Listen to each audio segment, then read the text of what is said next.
Hello दोस्तों, good morning. आज मैं आप लोग को पुनः फिर से स्वागत करता हूं नेक्स्ट लेक्चर में। ठीक है, इससे पहले जो लेक्चर लिए थे वो बेसिक बताए थे आपको कि इलेक्ट्रिकल और इलेक्ट्रॉनिक्स में क्या डिफरेंस होता है। ठीक है, तो अगर आप लोग जो पिछले लेक्चर है उसको अगर नहीं देखे हैं तो उसको पुनः जाकर देखिए, फिर उसके बाद इस लेक्चर का देखिएगा तो बेटर समझ में आएगा। ठीक है, तो आज का जो लेक्चर हम शुरू करने जा रहे हैं वो है, टॉपिक है चार्ज। ठीक है, आपका चार्ज के बारे में मतलब इसका बेसिक बात करेंगे। ठीक है, आपको अभी जो एक से दो लेक्चर 3 लेक्चर और जो होंगे आगे वो आपका बेसिक पढ़ाएंगे। मतलब बेसिक आपका जो भी है इस मतलब कि जो सिलेबस में है उस सिलेबस में जो टॉपिक पढ़ना है उसका पूरा बेसिक 2 से 3 लेक्चर और लेंगे, उसमें ख़त्म कर देंगे। उसके बाद पुनः जो इम्पोर्टेंट जो एग्जाम पॉइंट व्यू से होगा उसको डिस्कस करेंगे फिर। ठीक है, तो आज बेसिक पढ़ते हैं हम लोग चार्ज के बारे में। ठीक है, तो यहाँ पे जो चार्ज की बात है तो देखते हैं कि चार्ज पहले होता क्या है। ठीक है, तो चार्ज जो कि इलेक्ट्रिकल और इलेक्ट्रॉनिक्स के लिए पूरा जो इलेक्ट्रिकल और इलेक्ट्रॉनिक्स का जो पेपर है वो पूरा जो मतलब बोलते हैं ना कि फंडामेंटल जो क्वांटिटी है वो क्या है, चार्ज है। ठीक है, तो चार्ज है, अगर चार्ज है तो चार्ज के बारे में देखेंगे कि अगर इसका बिहेवियर क्या है, कैसा बिहेव करता है, क्या है, कौन सा स्टेट में क्या शो करता है, हर चीज़ देखेंगे। ठीक है, तो देखते हैं कि मतलब कि चार्ज होता क्या, अगर पूछा जाए कि चार्ज क्या होता है। ठीक है, तो अगर हम चार्ज को इलेक्ट्रिकल ऐसे केमिस्ट्री में आप लोग पढ़े होंगे कि इलेक्ट्रॉन होता है तो भी चार्ज होता है, प्रोटॉन होता है पॉजिटिव चार्ज मतलब कैरी करता है, इलेक्ट्रॉन पे नेगेटिव चार्ज होता है। ठीक है, वो चार्ज की बात कर रहे हैं। ठीक है, तो यहाँ पे जो है चार्ज जो है थोड़ा सा इंजीनियरिंग के लैंग्वेज में समझेंगे। ठीक है, केमिस्ट्री के लैंग्वेज में नहीं। ठीक है, तो इलेक्ट्रिकल्स और इलेक्ट्रॉनिक जो इंजीनियरिंग है उसका लैंग्वेज में थोड़ा समझते हैं कि चार्ज क्या होता है। ठीक है, तो जो चार्ज है देखिए यहाँ पे चार्ज। ठीक है, पहले देखते हैं कि चार्ज होता क्या है। तो बोलेंगे, अगर इसका डिफिनेशन देखते हैं कि इंजीनियरिंग के टर्म में इसको डिफाइन कैसे करेंगे, तो बोल सकते हैं हम लोग कि चार्ज एक फंडामेंटल क्या है, क्वांटिटी है। ठीक है, चार्ज एक फंडामेंटल क्वांटिटी है किसी भी एटॉमिक मटेरियल का। ठीक है, जिसमें क्या होता है, जिसमें जो एटॉमिक मटेरियल है वो चार्ज से ही मिलकर बना होता है, उसमें मतलब एक कंसिस्ट होता है। ठीक है, जैसे एक तरह से एटॉमिक मटेरियल की जो बात कर रहे हैं एक तरह से समझिए वो एटम की बात कर रहे हैं। ठीक है, तो एटम में ही होता है ना 3 पार्टिकल जिसको बोलते हैं इलेक्ट्रॉन, प्रोटॉन, न्यूट्रॉन। ठीक है, यानी चार्ज जो बोल रहे हैं जैसे कि पॉजिटिव चार्ज हो गया तो प्रोटॉन हो गया, नेगेटिव चार्ज हो गया तो इलेक्ट्रॉन हो गया। ठीक है, तो इसकी बात कर रहे हैं, यानी कि चार्ज एक क्या है, तो चार्ज को बोल सकते हैं कि एक फंडामेंटल क्वांटिटी है, फंडामेंटल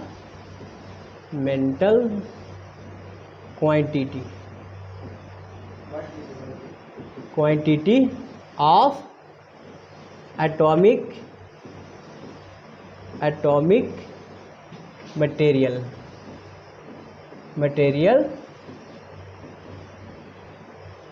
which consist of जो आपका फंडामेंटल पार्टिकल है जैसे इलेक्ट्रॉन हो गया, प्रोटॉन हो गया, न्यूट्रॉन है, उसको कंसिस्ट करता है। ठीक है, तो उसी का एक फंडामेंटल क्वांटिटी बोल सकते हैं इसको। ठीक है, अब देखते हैं कि चार्ज का बिहेवियर कैसे करता है, बिहेव कैसे करता है। ठीक है, तो देखिए इसमें शो किया गया है कि चार्ज जो है मतलब ये आपका चार्ज है, चार्ज यहाँ पे ले लिए। देखिए चार्ज जो है आपका वो जो आपका चार्ज है उसका बात करते हैं, 1 मिनट। हाँ, चार्ज जो है आपका देखते हैं यह है चार्ज। तो चार्ज का 2 कंडीशन है, या तो चार्ज आपका रेस्ट में रहेगा। ठीक है, फर्स्ट जो कंडीशन है वो रेस्ट में है। तो देखेंगे कि चार्ज जो है रेस्ट में कैसा बिहेवियर करता है, क्या मतलब शो करता है। ठीक है, क्या प्रोड्यूस करता है। ठीक है, दूसरा कंडीशन लेंगे जो चार्ज है वो आपका मोशन में। ठीक है, यानी कि ये आपका मोशन का कंडीशन का है। ठीक है, यानी कि चार्ज अगर मोशन में होगा तो क्या होगा। ठीक है, तो पहले देख रहे हैं, देखिए रेस्ट में, यानी कि चार्ज रेस्ट में है। रेस्ट का मतलब मोशन में नहीं है ना, कोई भी चीज़ वो मतलब जो चार्ज है वो मोशन में नहीं है। कोई मोशन में कब होगा, जब टाइम के अनुसार उसका पोजीशन में कुछ चेंजिंग होगा। तो यहाँ पे क्या है, रेस्ट में है, यानी कि टाइम के अनुसार इसका कोई पोजीशन में चेंज नहीं होने वाला है। तो क्या होगा कि यहाँ पर बोल रहे हैं कि रेस्ट में है, इसका मतलब कि वेलोसिटी इसका एकदम 0 ही है ना, स्थिर है, एकदम स्थिर। ठीक है ना, कोई मोशन में नहीं है। जब मोशन में चार्ज नहीं होगा तो रेस्ट में है, इसका मतलब कि तो क्या होगा उस केस में जब चार्ज होता है तो उस केस में बोलते हैं कि चार्ज जब रेस्ट में होता है ना तो इलेक्ट्रिक फील्ड प्रोड्यूस करता है। क्या प्रोड्यूस करता है? Electric field. ठीक है, फिर साथ में और क्या होता है? इलेक्ट्रिक फील्ड प्रोड्यूस करता है। फिर क्या होगा कि करंट जो होगा जीरो होगा उस केस में। जब चार्ज फ्लो ही नहीं कर रहा, मतलब मोशन में है ही नहीं, तो क्या होगा? करंट क्या होगा? जीरो होगा। क्योंकि करंट का आप लोग बेसिक 10th में भी पढ़े होंगे कि फ्लो ऑफ चार्ज, जब फ्लो ऑफ चार्ज होता है तो उसी को बोलते हैं करंट। लेकिन यहाँ पे थोड़ा सा डिफिनेशन को चेंज करेंगे। ठीक है, डिफिनेशन वही रहेगा लेकिन थोड़ा सा इंजीनियरिंग का लैंग्वेज में हम लोग पढ़ते हैं। ठीक है, तब ना डिफरेंस पता चलेगा कि जो पहले 10th में भी करंट पढ़े हैं, थोड़ा सा यहाँ भी चार्ज पढ़ रहे हैं, वहाँ भी चार्ज पढ़ रहे हैं, करंट पढ़ रहे हैं, यहाँ भी पढ़ेंगे, लेकिन थोड़ा सा लैंग्वेज में थोड़ा लिटिल भी डिफरेंस होना चाहिए, लेकिन बेसिक कॉन्सेप्ट सेम होगा। ठीक है, चलिए, तो क्या बोल रहे हैं कि रेस्ट में होगा तो क्या होगा? करंट जीरो होगा। क्यों? क्योंकि फ्लो ऑफ चार्ज को हम लोग करंट बोलते थे। तो यहाँ क्या हो रहा है? चार्ज तो रेस्ट में है, इसीलिए करंट क्या होगा इस केस में? जीरो होगा। ठीक है, लेकिन अगर यहाँ पर डिफिनेशन बोलेंगे तो बोलेंगे कि करंट जो होता है यानी कि change in charge per unit time, मतलब I इक्वल टू, यानी बोल सकते हैं हम लोग, यहाँ पे डिफिनेशन बताएंगे आपको, धीरे धीरे अभी ओपन करेंगे। ठीक है, थोड़ा समझने का कोशिश करिएगा। ठीक है, थोड़ा सा मैथमेटिक्स के टर्म में पढ़ेंगे, हम लोग पढ़ते हैं इसको dq/dt। ठीक है, dq/dt इसका मतलब हो गया change in charge per unit time. ठीक है ना, चार्ज में जब चेंज होगा ना तो I इक्वल टू dq/dt पढ़ते हैं हम लोग। ठीक है, ये कर सकते हैं, ये मैंने डिफिनेशन यहाँ बोल सकते हैं कि चेंज मतलब कि टाइम के अनुसार जो चेंज है dq/dt मतलब कि change in charge per unit time, इसको बोलेंगे करंट। अगर डिफिनेशन यहाँ पे इंजीनियरिंग के लैंग्वेज समझते हैं तो, क्योंकि यहाँ पे आप लोग मैथ्स में बताया जाएगा डिफरेंशिएशन इंटीग्रेशन, ये डिफरेंशिएशन का पार्ट है। ठीक है, बेसिक में आपको पहले मैथ्स भी पढ़ाया जाएगा, तो वहाँ से आएगा और उसका एप्लीकेशन फिर यहाँ ले आएंगे। ठीक है, आप पढ़िएगा मैथ्स में, यहाँ अप्लाई भी करेंगे। ठीक है, तो ये आपका हो गया करंट जो कि जीरो होगा क्योंकि चार्ज मोशन में है ही नहीं। ठीक है, लेकिन वोल्टेज बोल रहे हैं कि जीरो नहीं होगा, वोल्टेज जीरो नहीं होगा। ठीक है ना, तो वोल्टेज एक्चुअल में जीरो नहीं होगा, क्योंकि अभी आपको क्या है कि चार्ज जहाँ चार्ज होगा वहीं पे वोल्टेज होगा। आप देखे होंगे अपना मोबाइल, जो आपका मोबाइल का बैटरी है, आप उसको जब चार्ज करते होंगे तो क्या होगा? चार्जिंग करते होंगे तो जितना भी चार्ज होगा उसको स्टोर कर लेता है, फिर मेजर करिएगा तो बताएगा कि इतना वोल्टेज है। ठीक है ना, तो यानी कि चार्ज जब स्थिर है, क्योंकि बैटरी में तो स्टोर हो गया तो स्थिर है ना, तो वोल्टेज रहेगा। ठीक है, यानी वोल्टेज शो करेगा लेकिन करंट शो नहीं करेगा। तो फर्स्ट केस में बिहेवियर देखें चार्ज का रेस्ट के कंडीशन में, कि रेस्ट के कंडीशन में क्या हो गया कि करंट जीरो होगा लेकिन वोल्टेज कुछ होगा, और वोल्टेज कुछ है। ठीक है, और चार्ज स्थिर है तो इलेक्ट्रिक फील्ड प्रोड्यूस करेगा। ठीक है, तो यानी कि हम यहाँ पर ये बता दिया आपको कि इलेक्ट्रिक फील्ड कैसे प्रोड्यूस होता है। तो एक चार्ज जब स्टैटिक कंडीशन में होता है यानी कि रेस्ट कंडीशन में होता है तो इलेक्ट्रिक फील्ड प्रोड्यूस करता है। ठीक है, नेक्स्ट देखते हैं। अब देखिए मोशन की बात कर रहे हैं, फर्स्ट कंडीशन रेस्ट का बात कर लिए। अब मोशन में देख रहे हैं कि मोशन में क्या होता है। तो देखिए थोड़ा सा भी 10th में पढ़े ही होंगे आप लोग, लीनियर मोशन। ठीक है, इक्वेशन ऑफ मोशन, ये सब। ठीक है, तो वहाँ पढ़े होंगे कि एक समान गति से मोशन हो सकता है, एक असमान गति से भी हो सकता है। ठीक है ना, तो यानी कि मोशन का दो रूप है। मोशन दो तरह से किया जा सकता है, एक है कि यूनिफॉर्म वेलोसिटी। यूनिफॉर्म वेलोसिटी का मतलब क्या हुआ? यूनिफॉर्म वेलोसिटी मतलब समान गति है ना, एक कोई पर्टिकुलर गति से, मान लिया जाए चार्ज या कोई भी एक पर्टिकुलर गति से मूव कर रहा तो वही गति से वो हमेशा मूव करते रहेगा। ठीक है, यानी कि वेलोसिटी में चेंज नहीं होगा। इसी को बोलते हैं नॉन एक्सेलरेटेड भी बोल सकते हैं, नॉन एक्सेलरेटेड कंडीशन बोल सकते हैं, क्योंकि यहाँ पे विथ यूनिफॉर्म वेलोसिटी है। वेलोसिटी में जब चेंज ही नहीं होगा तो एक्सेलरेशन कहाँ से आएगा, है ना। एक्सेलरेशन होता क्या है? Change in velocity per unit time को बोलते हैं। तो यहाँ तो बोल दिए आपको कि यूनिफॉर्म वेलोसिटी है, लेकिन वेलोसिटी चेंज हो ही नहीं रहा है। जो इनिशियल वेलोसिटी होगा वही फाइनल वेलोसिटी होगा, तो एक्सेलरेशन होगा ही नहीं। तो यहाँ पर ई कंडीशन को हम लोग बोल सकते हैं नॉन एक्सेलरेटेड कंडीशन। ठीक है, इसका दूसरा वे में बोल सकते हैं। तो ये हो गया आपका यूनिफॉर्म वेलोसिटी। अगर यूनिफॉर्म वेलोसिटी है तो बताइए कि चार्ज अब कुछ यूनिफॉर्म वेलोसिटी से मूव कर रहा है। ठीक है, अब मूव कर रहा है तो आप लोग क्लास 10th में पढ़े होंगे एक ओरेस्टेड लॉ। ठीक है, ओरेस्टेड लॉ पढ़े होंगे जिसमें बताया गया होगा कि जो कोई भी एक करंट कैरिंग कंडक्टर होता है तो वो मैग्नेटिक फील्ड प्रोड्यूस करता है, यानी flowing charge is called current बोल रहे हैं, यानी carrying conductor produce magnetic field. ठीक है ना, तो ये बताइए यहाँ पे तो चार्ज मूव कर ही रहा है यूनिफॉर्म वेलोसिटी से। इसका मतलब ये हो गया कि मैग्नेटिक फील्ड इस कंडीशन में प्रोड्यूस होगा, साथ साथ इलेक्ट्रिक फील्ड भी होता है, ठीक है ना। यानी इलेक्ट्रिक फील्ड भी प्रोड्यूस होगा और मैग्नेटिक फील्ड। लेकिन यहाँ पे किस तरह का होगा आपको बताए, इस तरह ये जो है यूनिफॉर्म वेलोसिटी है, यानी कि यूनिफॉर्म है, तो यूनिफॉर्म इलेक्ट्रिक फील्ड प्रोड्यूस होगा और यूनिफॉर्म मैग्नेटिक फील्ड भी प्रोड्यूस होगा, ठीक है। और इसी कंडीशन में आपका डीसी करंट प्रोड्यूस होता है। करंट जो प्रोड्यूस होगा, क्योंकि फ्लो यहाँ पे करंट आ गया, क्यों? क्योंकि यहाँ पर चार्ज जो है रेस्ट पे नहीं है, चार्ज जो है यहाँ पे एक यूनिफॉर्म वेलोसिटी से मूव कर रहा है, तो करंट तो एग्जिस्ट करेगा ही। तो जो करंट होगा उसको बोलते हैं डीसी करंट, यानी डायरेक्ट करंट, ठीक है। इसी को बोलेंगे यूनिफॉर्म करंट भी बोल सकते हैं, क्योंकि वो जो करंट होगा कांस्टेंट होगा, कांस्टेंट होगा, कांस्टेंट क्योंकि वेलोसिटी यहाँ पे यूनिफॉर्म मतलब कांस्टेंट वेलोसिटी है, तो वेलोसिटी एकदम कांस्टेंट है, यानी कि इस केस में हम लोग बोल सकते हैं कि वेलोसिटी क्या है, कांस्टेंट। इसीलिए जब कोई भी चार्ज कांस्टेंट वेलोसिटी से मूव करता है तो आपका कांस्टेंट मतलब कि करंट प्रोड्यूस करेगा। इसका मतलब उसी को बोल रहे हैं यूनिफॉर्म करंट प्रोड्यूस करेगा, यूनिफॉर्म करंट प्रोड्यूस करेगा। तब इस केस में क्या प्रोड्यूस होगा, electric field plus magnetic field, ये दोनों प्रोड्यूस होगा। बहुत इंपॉर्टेंट चीज़ है ये सब चीज़ आपका मतलब क्या बोलते हैं बेसिक है, ठीक है। ये चीज़ इस सिलेबस को एनालाइज कीजिए और उसका बेसिक ही हम आपका मतलब मजबूत करने का कोशिश करेंगे, बाकी ऑटोमेटिक सब सही हो जाएगा, ठीक है।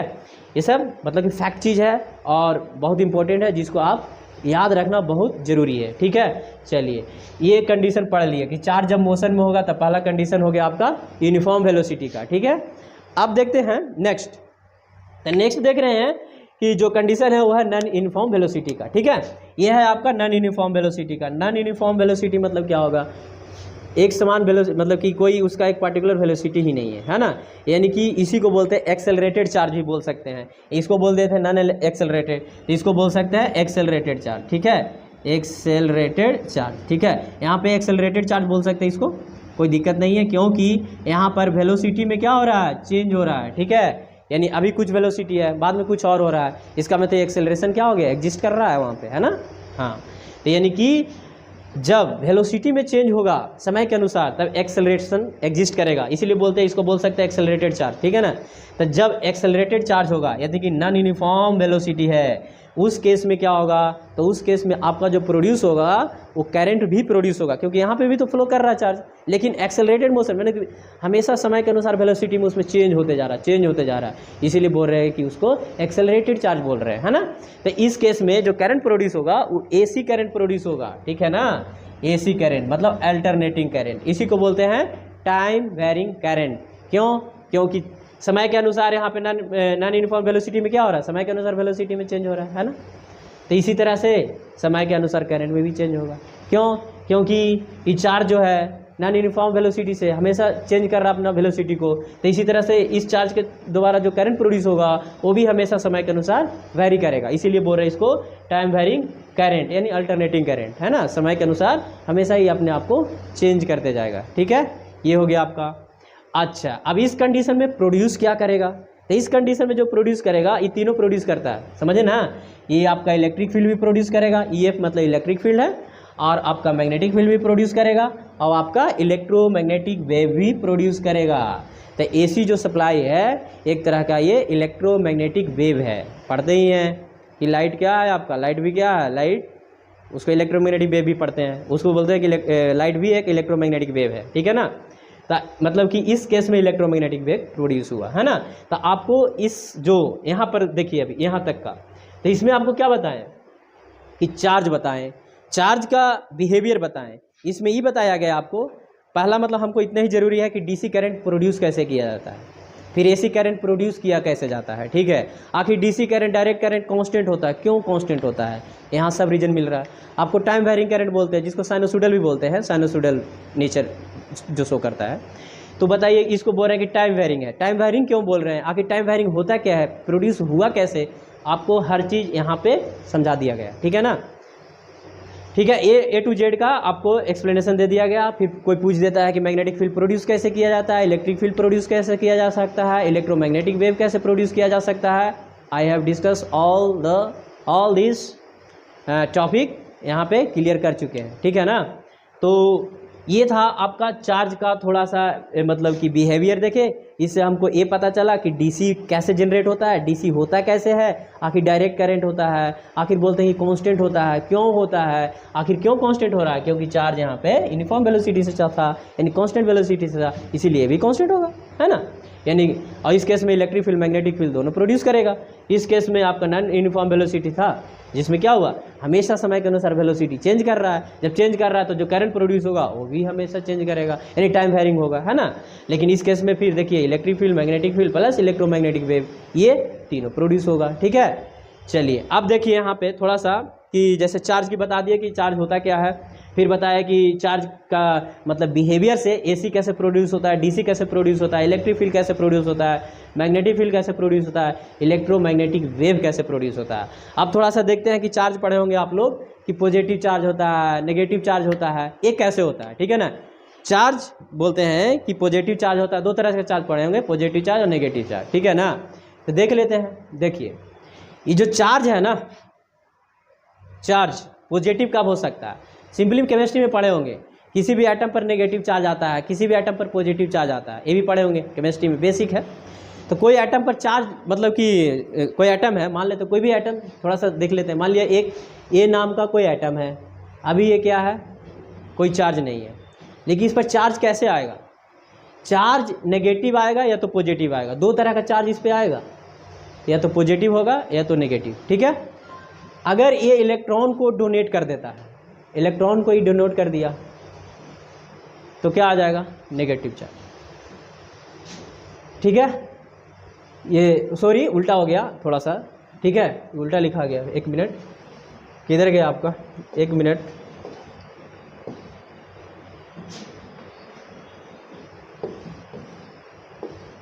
देखिए मान लिया जाए ये एटम है, ठीक, इस पे नेगेटिव चार्ज होगा या तो पॉजिटिव चार्ज आएगा, ठीक है।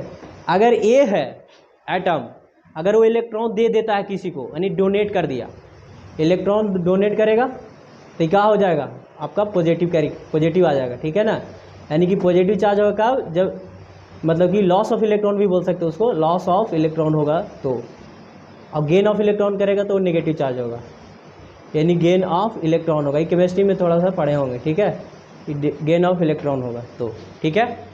यही चीज़ थोड़ा सा इस लैंग्वेज में देखते हैं, ठीक है। देखिए ये चार्ज है, देखिएगा ये पॉजिटिव चार्ज कैरी किया है, यानी कि इलेक्ट्रॉन को लूज कर दिया है, इसको इलेक्ट्रॉन की चाहिए, यानी कि देखिए पॉजिटिव चार्ज में डिफिशियंसी ऑफ इलेक्ट्रॉन्स होगा, ठीक है। डिफिशियंसी ऑफ इलेक्ट्रॉन मतलब कि पॉजिटिव चार्ज कब आया है, इलेक्ट्रॉन को किसी को दिया होगा तो पॉजिटिव चार्ज आ गया, इसका मतलब कि इलेक्ट्रॉन की उसको कमी है, डिफिशियंसी है, ठीक है ना। तो इसका मतलब कि जब डिफिशियंसी ऑफ इलेक्ट्रॉन होगा तो उस केस में आपका पॉजिटिव चार्ज हो जाएगा, ठीक है। चलिए नेक्स्ट नेगेटिव चार्ज है। नेगेटिव चार्ज में क्या बताए थे केमिस्ट्री के लैंग्वेज में, आपको बताया गया कि इलेक्ट्रॉन का गेन करना, मतलब कि इलेक्ट्रॉन कहीं से उसके पास आया होगा तो एक्सेप्ट किया होगा, ठीक है, तो उस केस में उस पर एटम पे नेगेटिव चार्ज आया होगा, है ना।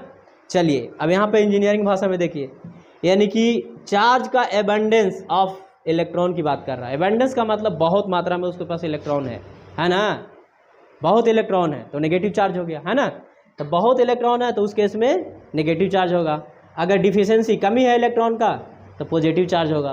तो ये तरह नेचर हो गया दो तरह का, पॉजिटिव चार्ज नेगेटिव चार्ज, ठीक है ना। तो जनरली चार्ज जो होता है दो ही नेचर का होता है, पॉजिटिव चार्ज और नेगेटिव चार्ज, ठीक है। तो ये आपका पूरा जो ये बेसिक जो स्लाइड है यानी कि चार्ज का, ये तो मतलब यहाँ पे जो आपको बताया गया है इस स्लाइड में ओनली चार्ज के बारे में बताया गया है कि चार्ज जो होता है किस कंडीशन में क्या शो करता है, क्या प्रोड्यूस करता है, चार्ज कितने टाइप का होता है, ठीक है, वो टाइप कैसे बनता है, पॉजिटिव या नेगेटिव होता है तो पॉजिटिव नेगेटिव कैसे होता है, ठीक है, वो भी सब बता दिया गया इस स्लाइड में, ठीक है। तो आपका ये जो था बेसिक था चार्ज का। एक चीज़ और बताते हैं आपको, थोड़ा सा एक मिनट सुनिए। देखिए चार्ज है जो होता है, ये चीज़ थोड़ा सा जो बता रहे हैं आपको, ये फिजिक्स का पार्ट है, आपको फिजिक्स में ही पढ़ाया जाएगा डिटेल में। देखिए ये सब फिजिक्स में ही पढ़िएगा थोड़ा सा, ठीक है, लेकिन आपको ये बेसिक हम पढ़ा रहे हैं इलेक्ट्रिकल के लिए और इलेक्ट्रॉनिक्स के लिए, क्योंकि ये नहीं पता होगा तो आप आगे जो आप आने वाला कॉन्सेप्ट है उसमें थोड़ा सा दिक्कत होगा। देखिए आप पढ़िएगा वहाँ पे कि चार्ज जो होता है ना हमेशा क्वांटाइज होता है। क्या होता है, क्वांटाइजेशन ऑफ चार्ज पढ़िएगा, ठीक है। उसमें क्या होता है, चार्ज का फॉर्मूला होता है Q equal to n into e, ठीक है। यहाँ पर q क्या है, तो चार्ज को डिनोट कर रहा है, चार्ज का डिनोट कर रहा है q। n क्या होता है, ये आता है नंबर ऑफ इलेक्ट्रॉन की बात करता है। और n जो होगा हमेशा आपका इंटीग्रल वैल्यू होगा। इंटीग्रल मतलब इंटीजर, मानो जो इंटीजर हो सकता है। इंटीजर मतलब कौन कौन हो सकता है, 0 एक खुद इंटीजर है, जितना 1 से लेकर उधर काउंटिंग नंबर जाइएगा सब पॉजिटिव इंटीजर में आ गया। और फिर नीचे पीछे आ जाएगा -1 -2 इधर चलिएगा तो ये नेगेटिव इंटीजर। एंड 3 टाइप्स का बेसिक होता है माने integer, 0 positive integer negative integer, जो भी होगा इंटीग्रल फॉर्म में होगा, ठीक है ना। यानी कि चार्ज, ये जो Q है इसका मतलब ये हो गया कि चार्ज इज ए, चार्ज जो है हमेशा इलेक्ट्रॉन का इंटीग्रल मल्टीपल होगा। इसी को बोलते हैं principle of quantization of charge, पढ़िएगा फिजिक्स में, ठीक है। इसके बारे में ज़्यादा हम यहाँ पे डिस्कस नहीं करेंगे, ठीक है। लेकिन इसको बोलते हैं क्योंकि इलेक्ट्रॉन का इंटीग्रल मल्टीपल नहीं होगा। ये नहीं कि फ्रैक्शन होगा 1.5 2.5 3.4, ऐसा कुछ भी नहीं होगा, ठीक है। जो भी होगा इंटीग्रल वैल्यू होगा, या तो 1 होगा, या तो 2 होगा, या तो 3 होगा, ठीक है, या तो 4 होगा, या तो 0 हो सकता भी है, ठीक है। या तो नेगेटिव में होगा तो -1 होगा, या तो -2 होगा, या तो -3 होगा, ठीक है। ये सब होगा, ठीक है। तो यहाँ पे ये हो गया आपका इलेक्ट्रॉन का वैल्यू होता है आपका 1.6 × 10⁻⁻90 कूलम, ठीक है। और चार्ज का यूनिट होता है आपका कूलम, याद रखिएगा, ठीक है ना, कूलम होता है। तो ये हो गया आपका इलेक्ट्रॉन का, ये है ई है इलेक्ट्रॉन, जो इलेक्ट्रॉन का वैल्यू लेगा, और फिर एन डिनोट करता है आपका नंबर ऑफ इलेक्ट्रॉन्स को, ठीक है। तो ये चीज़ है क्वांटाइजेशन ऑफ चार्ज है, ठीक है। ये मतलब कि अगर आपका इलेक्ट्रॉन दिया, मैंने ऐसे पूछा जा सकता है कि मान लिया जाए 1 कूलम चार्ज, एक क्वेश्चन अगर डिजाइन कर रहे हैं यहाँ पे तो पूछा जाएगा कि 1 कूलम चार्ज फ्लो कराने के लिए हमको कितना इलेक्ट्रॉन का ज़रूरत पड़ेगा, समझ रहे हैं ना।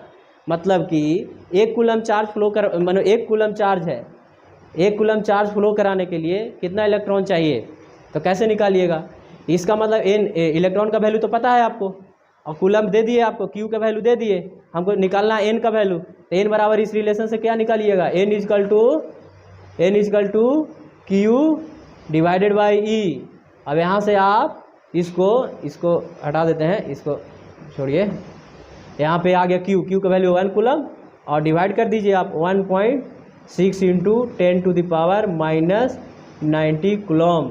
कूलम से कूलम कट गया, आप इसको सोल्व करिएगा, ठीक है। एग्जैक्ट आंसर इसका लगभग कुछ आएगा 6.64 × 10⁻18 आएगा, लगभग आएगा, एग्जैक्ट नहीं मतलब कि बता सकते हैं, लेकिन इतने के आसपास आने वाला है इसका आंसर, ठीक है ना। तो ये चीज़ है आपका, नहीं है। तो आज के लिए इतना काफ़ी है, इसको बार बार देखिए, और जितना हो सके आप लोग शेयर भी कीजिए, खाली देखकर सो मत जाइए, ठीक है ना। आराम से इसको शेयर कीजिए, समझें, ताकि हमको भी कुछ मोटिवेशन मिले और अच्छा टॉपिक डीपली पढ़ाएंगे, ठीक है। इतना चार्ज के बारे में आप लोग कभी सपना में नहीं सोचे होंगे कि चार्ज ऐसा भी शो करता है, ठीक है ना। यहाँ से डीसी प्रोड्यूस होता है, एसी प्रोड्यूस होता है, खाली पढ़े होंगे बस एसी होता है, कैसे क्यों होता है कुछ नहीं पढ़े होंगे। तो अभी बेसिक शुरू किए है, ठीक है ना। अभी ट्रेलर है, पिक्चर अभी बाकी है, ओके, ठीक, बाय।